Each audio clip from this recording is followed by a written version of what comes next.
मोदी जी हनुमान जी की पतंग उड़ा रहे हैं, इस मुद्दे को कैसे देखते हैं? प्रधानमंत्री जी बहुरूपिया हैं, अपने राजनीतिक लाभ के लिए धर्म का बेजा इस्तेमाल करते हैं। प्रधानमंत्री का धर्म से कोई लेना देना नहीं है। प्रधानमंत्री की नज़र में महाभारत, रामायण, गीता किस्से कहानी है। हमारे नज़र में एक सनातनी हिंदू होने के नाते हमारा धर्म ग्रंथ है। तो निश्चित तौर पर देश के प्रधानमंत्री को इस तरीके का अपमान करने का कोई औचित्य नहीं बनता है। आप क्यों जाते हैं फिर? राम मंदिर के उद्घाटन में जा रहे हैं, कभी काशी विश्वनाथ में जा रहे हैं। ये पहली ऐसी सरकार है जो देश में वोट के नाम पर हिंदू धर्म की बात कहता है और हिंदू धर्म के कई मंदिरों को, वैदिक काल के मंदिरों को, 2-2 हजार साल मंदिरों को ध्वस्त करवाने का काम किया। ऐसा विकास नहीं चाहिए हमें। ये वही प्रधानमंत्री हैं जो बड़ी बड़ी बातें कहते हैं कि हिंदू कोई धर्म ही नहीं है, हम कोर्ट की बात क्यों मानते हैं? अरे भैया, कौन बोला कि सनातन हिंदू धर्म नहीं है? आदि अनादि काल से सनातन हिंदू धर्म था, है और रहेगा।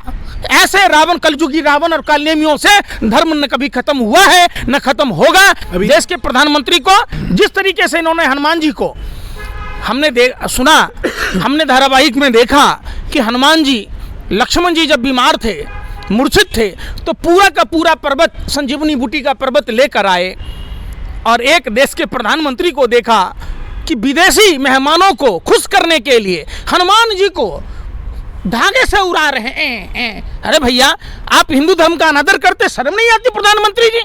और आपको आसमान में पतंग की तरह हनुमान जी को उड़ाने की इजाजत किसने दिया? वो अंधभक्त कहाँ है?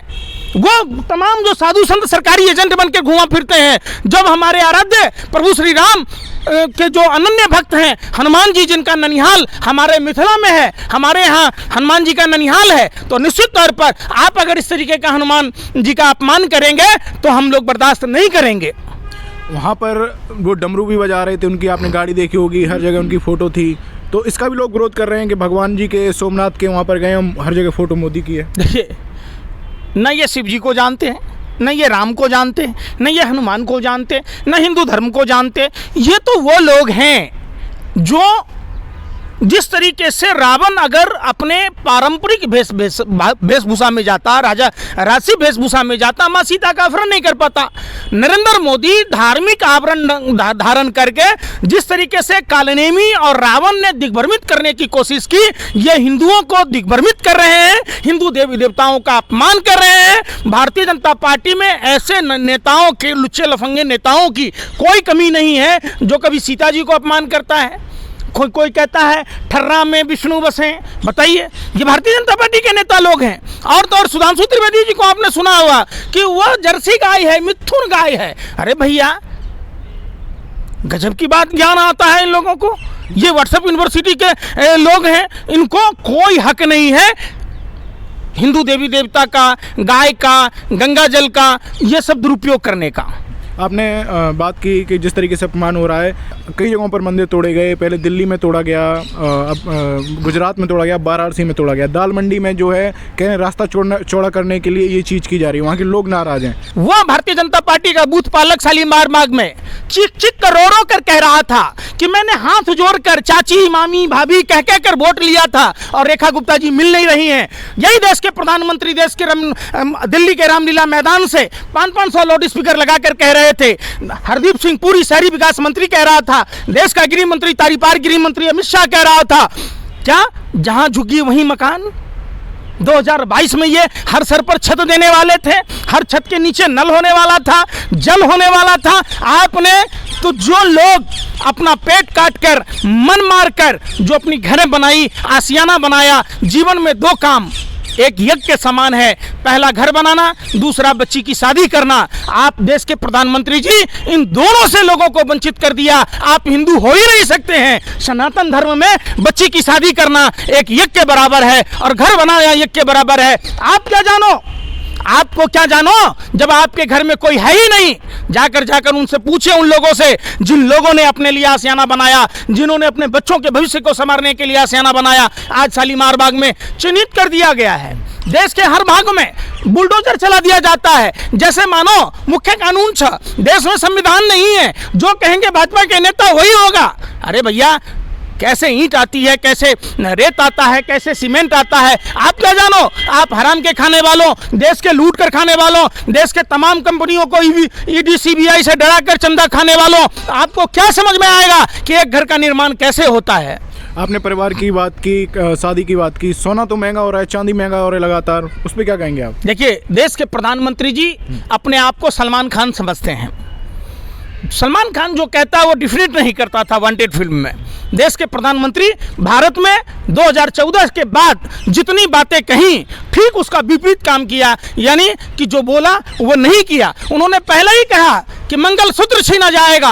आज देश के प्रधानमंत्री मंगलसूत्र छीनने का काम करते हैं। याद कीजिए 2014 से पहले सोने का दाम क्या था, इंदिरा गांधी जी के समय सोने का दाम क्या था, राजीव गांधी जी के समय सोने का दाम क्या था, आज सोने का दाम क्या है। हिंदू सनातन धर्म में मंगलसूत्र के रूप में सबसे पहले सोने का काम आता है। देश के प्रधानमंत्री जी बताइए कि आपने उन मंगलसूत्र से वंचित कर दिया हमारे देश के बहन बेटियों को। और जिस तरीके से चीन की मुलाकात होती है बीजेपी के, चीन के जो कुछ सदस्य आए थे की पार्टी के, उनसे बीजेपी चुपचाप मुलाकात करती है। एक तरफ चीन का विरोध होता है, एक तरफ चुपचाप बीजेपी वाले मुलाकात कर रहे हैं, उस पर क्या कहेंगे आप? हमें लगता है प्रधानमंत्री जी अचेत अवस्था में हैं। जो आरएसएस और जो भाजपा चाइना के बारे में हमेशा कहती थी, आज गुपचुप तरीके से क्या डील हुआ भारतीय जनता पार्टी के कार्यालय में।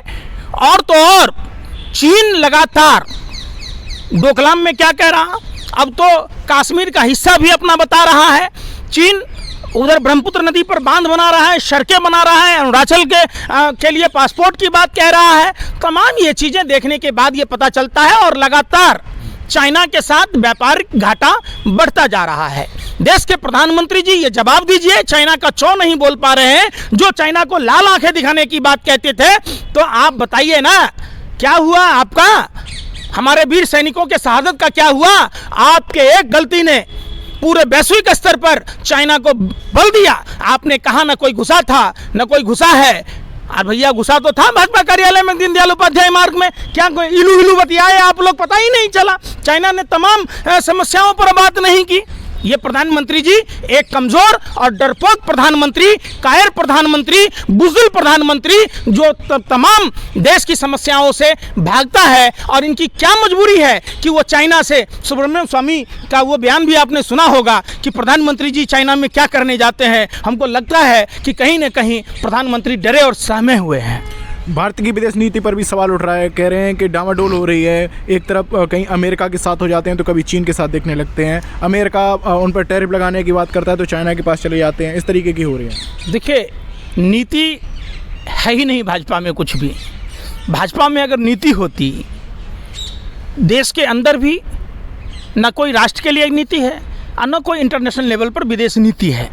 लगातार हम हर मोर्चे पर श्रीलंका, नेपाल, पाकिस्तान, अब बताइए ना, जिस ऑपरेशन सिंदूर में चाइना पाकिस्तान को मदद कर रहा था, प्रधानमंत्री जी अपने कार्यालय में चाइना को बुला रहे हैं। देश के वीर जवानों की शहादत का इनको कोई लाज शर्म नहीं है, लोक लज्जा नहीं है। किस मुंह से चाइना के साथ ये बैठते हैं, ये तो बेहद ही दुखदायी बात है। ये देश के मान सम्मान को ताक पर रखते हुए सिर्फ और सिर्फ अपने फ़ायदे के लिए चाइना के साथ समझौता करते हैं। पश्चिम बंगाल में चुनाव आ रहे हैं और जिस तरीके से वहाँ पर ममता बनर्जी के खिलाफ ऑफिस पर जो रेड पड़ी थी, चुनाव से पहले क्या ईडी की इस तरीके से कैसे? देखिए, आपने एक मालवीय जी का देखा होगा, वो कांग्रेस में जैसे ही वापसी की घोषणा करते हैं, उनके यहाँ छापा पड़ना शुरू होता है।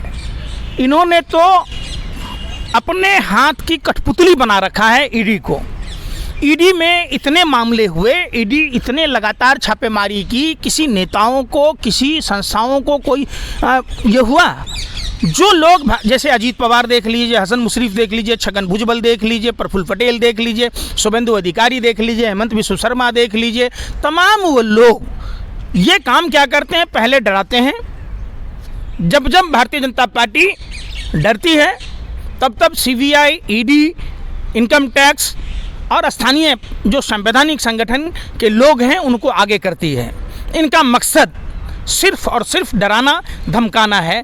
देश के लूट की संपत्ति को अपने पार्टी फंड में चंदा लेकर ये मामले को रफा दफा कर देते हैं। घुसपैठिया इनके पीछे उंगली पकड़ के चलता है, जहां जहां चुनाव होता है घुसपैठिया जाता है, फिर वो दूसरे राज्य में शिफ्ट कर जाता है। बिहार में कितने घुसपैठिया मिले भाई? दिल्ली में कितने घुसपैठिए मिले? हरियाणा में कितने घुसपैठिए मिले? जहां भी चुनाव होता है ये सिर्फ और सिर्फ घुसपैठियों का नाम लेकर, पता नहीं घुसपैठियों से इनका क्या रिश्ता है। जहां जहां चुनाव होता है घुसपैठिए घुस जाते हैं, उसके बाद गायब हो जाते हैं।